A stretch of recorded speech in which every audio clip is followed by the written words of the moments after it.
Autism ಒಂದು ನರವೈಜ್ಞಾನಿಕ ಸ್ಥಿತಿ. ಈ ಮಕ್ಕಳು ಕಣ್ಣಲ್ಲಿ ಕಣ್ಣಿಟ್ಟು ನೋಡುವುದಿಲ್ಲ, ಮುಖಕ್ಕೆ ಮುಖ ಕೊಟ್ಟು ನೋಡುವುದಿಲ್ಲ, ಮಾತನಾಡುವುದಿಲ್ಲ, ಅಥವಾ ಮಾತಿನ ಬೆಳವಣಿಗೆಯಲ್ಲಿ ತಡವಾಗಿರ್ಬೋದು, ನಿಧಾನವಾಗಿರ್ಬೋದು, ಕಡಿಮೆ ಮಾತಾಡ್ಬೋದು, ಅಥವಾ ತಮಗೆ ಪಟ ಪಟ ಪಟ ಪಟ ಪಟ ಹೊಡ್ಕೊಳ್ಳುವಂಥದ್ದು. ಕೆಲವೊಂದು ಅವರ ವರ್ತನೆಗಳು ನಮ್ಗೆ ವಿಚಿತ್ರ ಅನಿಸ್ಬೋದು. ನಾವು ಆಟಿಸಂನ ಈಗ ಒಂದು ಕಾಯಿಲೆ ಅಂತಾನೆ ಪರಿಗಣಿಸ್ತಾ ಇಲ್ಲ. ಎಲ್ರಿಗೂ ನಮಸ್ಕಾರ. ನಾನು doctor Virupaksha Devaramane, autism society of Udupi ಕಡೆಯಿಂದ ತಮಗೆಲ್ಲರಿಗೂ ವಂದನೆಗಳು. ಏಪ್ರಿಲ್ 2 ವಿಶ್ವದಾದ್ಯಂತ ಆಟಿಸಂ ಅವೇರ್ನೆಸ್ ದಿನ ಎಂದು ಕರೆಯಲಾಗ್ತದೆ. ಪ್ರತಿ ಒಂದು ಆಚರಣೆಗೂ ಒಂದು ಅರ್ಥ ಇರುತ್ತೆ. ಈ ವರ್ಷ ಒಂದು ಧ್ಯೇಯವಾಕ್ಯ ಇದೆ, ಆಟಿಸಂ ಮತ್ತು ಮಾನವೀಯತೆ, ಪ್ರತಿ ಬದುಕಿಗೂ ಮೌಲ್ಯವಿದೆ ಅನ್ನುವ ಅರ್ಥ ಇದೆ. ಆಟಿಸಂ ಇರ್ತಕ್ಕಂತಹ ಮಕ್ಕಳು ಮತ್ತು ವಯಸ್ಕರು ಅವರದೇ ಆದಂತಹ ಸಮಸ್ಯೆಗಳಲ್ಲಿರ್ತಾರೆ. ಅವರನ್ನು ನಾವು ಸಾಮಾನ್ಯರು ಅಂತ ಏನು ಕರಿತೀವಿ, ಜನಸಾಮಾನ್ಯರು ಅಂತ, ಅವ್ರನ್ನ ಅರ್ಥ ಮಾಡ್ಕೊಳ್ಳಿಕ್ಕೆ ಕಷ್ಟಪಡ್ತಾರೆ. ಆಟಿಸಂ ವ್ಯಕ್ತಿಗಳ ಒಂದು ವರ್ತನೆಗಳನ್ನು ನಾವು ಸಮಸ್ಯೆಗಳು ಅಂತ ಪರಿಗಣಿಸೋ ಬದಲು ಆ ವರ್ತನೆಗಳನ್ನು ಅವರ ಸಂವೇದನೆಗಳು, ಅವರ ಸಂವಹನ ಕ್ರಿಯೆ ಅಂತ ತಿಳ್ಕೊಳ್ಳಿಕ್ಕೆ ಪ್ರಾರಂಭ ಮಾಡಿದರೆ ಬಹುಶಃ ಅವರು ಹೇಳಲಿಕ್ಕೆ ಸಾಕಷ್ಟು ಇದೆ ಅಂತ ನಾವು ಆಲೋಚಿಸ್ಬೋದು. ಆಟಿಸಂ ಸಮಸ್ಯೆಯ ಕುರಿತಾಗಿ, ಆಟಿಸಂ ಒಂದು ಪರಿಸ್ಥಿತಿ ಬಗ್ಗೆ ನಾನು ಮಾತಾಡಲಿಕ್ಕೆ ಇಷ್ಟಪಡ್ತೇನೆ. ತಾವೆಲ್ಲ ಕೆಲವು ಮಕ್ಕಳನ್ನು ಗಮನಿಸಿರ್ಬೋದು. ಈ ಮಕ್ಕಳು ಕಣ್ಣಲ್ಲಿ ಕಣ್ಣಿಟ್ಟು ನೋಡೋದಿಲ್ಲ, ಮುಖಕ್ಕೆ ಮುಖ ಕೊಟ್ಟು ನೋಡೋದಿಲ್ಲ, ಮಾತನಾಡುವುದಿಲ್ಲ, ಅಥವಾ ಮಾತಿನ ಬೆಳವಣಿಗೆಯಲ್ಲಿ ತಡವಾಗಿರ್ಬೋದು, ನಿಧಾನವಾಗಿರ್ಬೋದು, ಕಡಿಮೆ ಮಾತಾಡ್ಬೋದು, ಕೇವಲ ಕೆಲವೊಂದು ಶಬ್ದಗಳಲ್ಲಿ ಅವರ ಸಂವಹನ ಸೀಮಿತ ಆಗಿರ್ಬೋದು. ಉಳಿದ ಮಕ್ಕಳಂತೆ ವಾಕ್ಯಗಳಲ್ಲಿ ಅವರು ಮಾತಾಡದೆ ಉಳಿಬಹುದು. ಮುಖ್ಯವಾಗಿ ಸಂವಹನೆಯಲ್ಲಿ ಅವರು ಹಿಂದೆ ಬೀಳ್ತಾರೆ. ಸಾಮಾಜಿಕ ಕೌಶಲ್ಯಗಳಲ್ಲಿ ಅವರು ಹಿಂದೆ ಬೀಳ್ತಾರೆ. ಕೆಲವೊಂದು ವಿಚಾರಗಳಲ್ಲಿ ಅತಿಯಾದ ಆಸಕ್ತಿ ತೋರಿಸ್ತಾರೆ. ಗಂಟೆಗಟ್ಟಲೆ ಒಂದೇ ರೀತಿಯ ಆಟದಲ್ಲಿ ತೊಡಗಿಕೊಂಡು ಗಂಟೆಗಟ್ಟಲೆ ಕೂಳ್ತಿರ್ಬೋದು. ಸೊ ಈ ರೀತಿಯ ಒಂದು ವಿಷಯದಲ್ಲಿ ಹೆಚ್ಚು ಆಸಕ್ತಿ ತೋರಿಸುವಂಥದ್ದನ್ನು ಅವ್ರು ಮಾಡ್ಬೋದು. ಕೆಲವೊಂದು ಚಟುವಟಿಕೆಗಳನ್ನು ಪುನಃ ರಿಪೀಟ್ ಮಾಡ್ಬೋದು, ಪುನರಾವರ್ತಿತ ಚಟುವಟಿಕೆಗಳನ್ನು ಅವ್ರು ಮಾಡ್ಬೋದು. ಈ ಮೂರನ್ನು ಸೇರಿಸ್ಕೊಂಡು ನೀವು ನೋಡಿ, ಒಂದು ಕಣ್ಣಲ್ಲಿ ಕಣ್ಣಿಟ್ಟು ನೋಡದೇ ಇರುವಂಥದ್ದು, ಮುಖಕ್ಕೆ ಮುಖ ಕೊಟ್ಟು ಮಾತಾಡದೇ ಇರುವಂಥದ್ದು, ಪುನರಾವರ್ತಿತ ಕೆಲವೊಂದು ಚಟುವಟಿಕೆಗಳನ್ನು ಮಾಡುವಂಥದ್ದು, ಹಾಗೆ ಒಂದೇ ವಿಷಯದಲ್ಲಿ ಅತೀವ ಆಸಕ್ತಿಯನ್ನು ತೋರಿಸುವಂಥದ್ದನ್ನು ಗಮನಿಸ್ಕೊಂಡ್ರೆ ನೀವು ಆಟಿಸಂ ಮಕ್ಕಳನ್ನು ತುಂಬ ಬೇಗ ಗುರುತಿಸ್ಬೋದು. ಯಾವುದೇ ವೈದ್ಯಕೀಯ ಟೆಸ್ಟ್ಗಳಿಲ್ಲದೆ, ಇನ್ವೆಸ್ಟಿಗೇಷನ್ಸ್ ಇಲ್ಲದೆ, ಒಂದಷ್ಟು ಅಬ್ಸರ್ವೇಷನ್ಸಿಂದ ಈ ಮಗುವಿಗೆ ಆಟಿಸಂ ಲಕ್ಷಣಗಳಿದೆ ಅಂತ ಗುರುತಿಸ್ಬೋದು. ಹಾಗಂತ ನಾನು ಹೇಳಿದ ತಕ್ಷಣ ಯಾರೋ ಕಡಿಮೆ ಮಾತಾಡ್ತಾ ಇದ್ದಾರೆ ಅವ್ರಿಗೆ ಆಟಿಸಂ ಇದೆ, ಯಾರೋ ಒಂದು ವಿಷಯದಲ್ಲಿ ಅತಿಯಾದ ಆಸಕ್ತಿ ತೋರಿಸ್ತಾ ಇದ್ದಾರೆ ಅವ್ರಿಗೆ ಆಟಿಸಂ ಇದೆ ಅಂತ ತಪ್ಪು ಲೇಬಲ್ ಮಾಡೋದು ಬೇಕಾಗಿಲ್ಲ. ಆದರೆ ನಮ್ಮ ಉದ್ದೇಶ ಇಷ್ಟೇ, ಸಣ್ಣ ವಯಸ್ಸಿನಲ್ಲಿ 2ರಿಂದ 3 ವರ್ಷ ಅಥವಾ 5 ವರ್ಷದ ಒಳಗೆ ನಾವು ಮಕ್ಕಳಲ್ಲಿ ಈ ರೀತಿಯ ತೊಂದರೆಗಳನ್ನು ಗುರುತಿಸಿದ್ರೆ ಆ ಮಕ್ಕಳಿಗೆ ಬೇಕಾಗುವಂತಹ ಚಿಕಿತ್ಸೆಯನ್ನು ನಾವು ಕೊಡಿಸ್ಲಿಕ್ಕೆ ಪ್ರಾರಂಭ ಮಾಡ್ಬೋದು.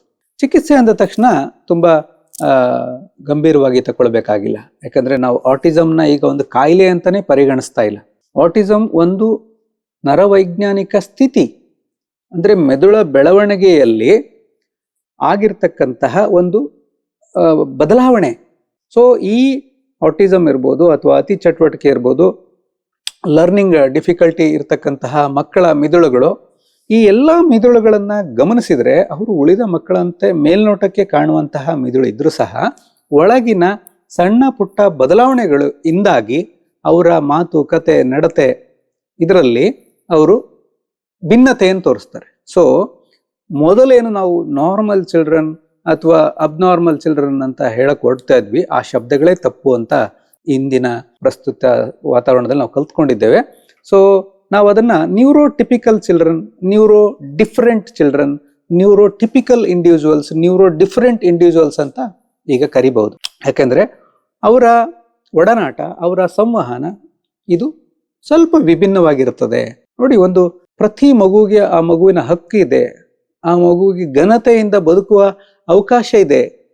ಅದನ್ನು ನಾವು ಕೊಡಬೇಕು, ಪ್ರತಿಯೊಬ್ಬರ ಕರ್ತವ್ಯ ಅದು. ಅಯ್ಯೋ ಪಾಪ ಈ ಮಗುಗೆ ಮೆದುಳು ಬೆಳವಣಿಗೆ ಕಡಿಮೆ ಇದೆ, ಅಯ್ಯೋ ಪಾಪ ಇವನಿಗೆ ಅವಕಾಶ ಕೊಡ್ಬೇಕು, ಅಯ್ಯೋ ಇಂಥ ಮಕ್ಕಳನ್ನ ನೋಡ್ಕೊಳ್ಳೋದು ಎಷ್ಟು ಕಷ್ಟ ಅಂತ ಅನುಕಂಪದ ನೆಲೆಯಲ್ಲಿ ಮಾತ್ರ ನಾವು ಉಳಿದು ಬಿಟ್ಟಿದ್ದೇವೆ. ಅನುಕಂಪದ ಅವಶ್ಯಕತೆ ಜೊತೆಗೆ ನಾವು ಒಂದು ಹೆಜ್ಜೆ ಮುಂದೆ ಹೋಗಬೇಕು. ಇಂತಹ ಎಲ್ಲ ಮಕ್ಕಳಿಗೆ ಅವರ ಪೋಷಕರಿಗೆ ನಮ್ಮ ಸಮಾಜದ ಮುಖ್ಯವಾಹಿನಿಯಲ್ಲಿ ಸೇರಿಸಿಕೊಳ್ಳುವಂತಹ ಒಳಗೊಳ್ಳುವಿಕೆ, ಸೇರ್ಪಡೆ, ಇನ್ಕ್ಲೂಸಿವಿಟಿ ಅಂತ ಏನು ಹೇಳ್ತೇವೆ, ಅದು ನಮ್ಮೆಲ್ಲರ ಜವಾಬ್ದಾರಿ.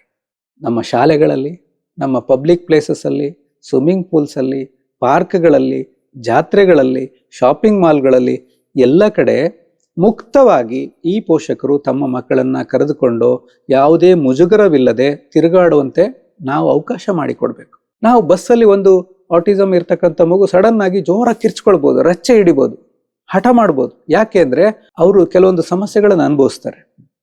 ಆಟಿಸಮ್ನಲ್ಲಿ ಅವರ ಈ ಬೇರೆ ಬೇರೆ ರೀತಿಯ ಸಂವೇದನೆಗಳಿಗೆ ಅವರ ಮಿದುಳು ಸ್ಪಂದಿಸುವಂತಹ ರೀತಿ ಬೇರೆಯಾದಂಥದ್ದು. ಉದಾಹರಣೆಗೆ, ಈಗ ನಾನು ನಿಮ್ಮ ಜೊತೆಗೆ ಮಾತಾಡ್ತಾ ಇದ್ದೇನೆ, ನನಗೆ ನನ್ನ ಸುತ್ತಮುತ್ತ ಇರ್ತಕ್ಕಂಥ ವಾತಾವರಣ ನನಗೆ ಯಾವುದೇ ರೀತಿ ತೊಂದರೆ ಇಲ್ಲ. ಆದರೆ ಅದೇ ಆಟಿಸಮ್ ಇರ್ತಕ್ಕಂಥ ವ್ಯಕ್ತಿಗೆ ಇದೇ ನನ್ನ ಜೊತೆಗೆ ಕುಳಿತಿರ್ತಕ್ಕಂಥ ಜಾಗದಲ್ಲಿ ಇಲ್ಲಿನ ತಾಪಮಾನ ವೈಪರೀತ್ಯ ಅವನಿಗೆ ಆಗದೆ ಇರ್ಬೋದು, ಇಲ್ಲಿನ ಲೈಟಿಂಗಿನ ಪ್ರಖರತೆ ಆತನಿಗೆ ಕಷ್ಟ ಆಗ್ಬೋದು, ಇಲ್ಲಿನ ಶಬ್ದ ಕರ್ಕಶ ಅಂತ ಅನಿಸ್ಬೋದು.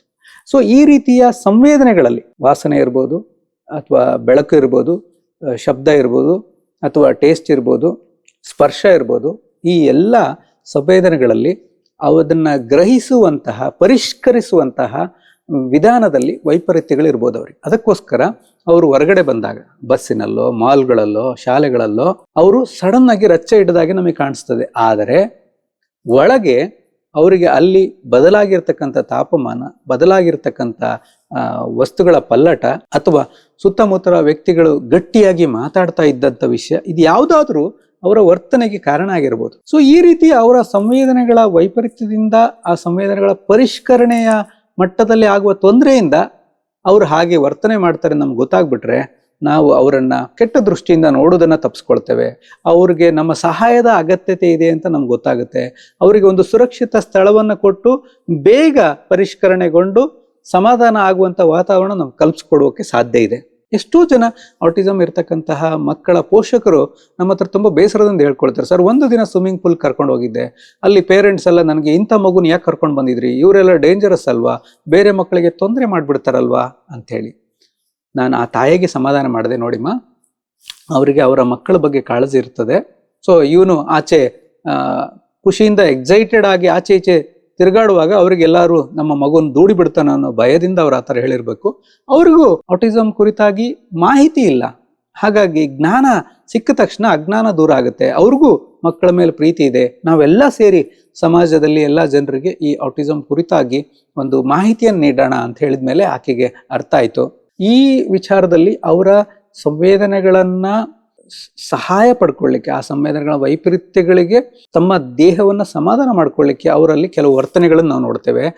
ಉದಾಹರಣೆ, ಗಾಳಿಯಲ್ಲಿ ಕೈಗಳನ್ನು ಆಡಿಸುವಂಥದ್ದು, ಅಥವಾ ಕೂತ ಚೇರಲ್ಲಿ ತಮ್ಮ ಇಡೀ ದೇಹವನ್ನು ಹಿಂದು ಮುಂದೆ ಬಾಗಿಸ್ಕೊಳ್ತಾ ತಮ್ಮ ದೇಹವನ್ನು ಸಮಸ್ಥಿತಿಗೆ ತರುವಂತಹ ಕೆಲಸವನ್ನು ಅವ್ರು ಮಾಡ್ತಾ ಇರ್ತಕ್ಕಂಥದ್ದು, ಅಥವಾ ತಮಗೆ ಪಟ ಪಟ ಪಟ ಪಟ ಪಟ ಹೊಡ್ಕೊಳ್ಳುವಂಥದ್ದು. ಕೆಲವೊಂದು ಅವರ ವರ್ತನೆಗಳು ನಮ್ಗೆ ವಿಚಿತ್ರ ಅನಿಸ್ಬೋದು. ಆದರೆ ಇದೆಲ್ಲ ಕೇವಲ ತಮ್ಮ ದೇಹದ ಸಮತೋಲವನ್ನು, ಮಾನಸಿಕ ಸಮತೋಲವನ್ನು ಕಾಪಾಡಿಕೊಳ್ಳಿಕ್ಕೆ ಅವರು ಈ ರೀತಿ ಮಾಡ್ತಾ ಇರ್ಬೋದು ಅಂತ ಪೋಷಕರು ಮತ್ತು ಸುತ್ತಮುತ್ತಲಿನ ಜನ ತಿಳ್ಕೊಂಡ್ಬಿಟ್ರೆ, ನಾವು ಈ ಆಟಿಸಮ್ ಇರ್ತಕ್ಕಂಥ ಮಕ್ಕಳನ್ನು ಮೂಲೆ ಗುಂಪು ಮಾಡೋದು, ಮನೆಯಲ್ಲಿ ಕಟ್ಟಿ ಹಾಕೋದು, ಕೂಡಿ ಹಾಕೋದು, ಅಥವಾ ಒಂದು ಸಮಾಜದ ಕೆಲಸಗಳಿಗೆ ಅವರನ್ನ ನಮ್ಮ ಜೊತೆ ಕರ್ಕೊಂಡು ಹೋಗದೇ ಇರುವಂಥದ್ದು, ಮುಜುಗರ ಅನುಭವಿಸುವಂಥದ್ದು, ಇದೆಲ್ಲ ತಪ್ಪುತ್ತದೆ.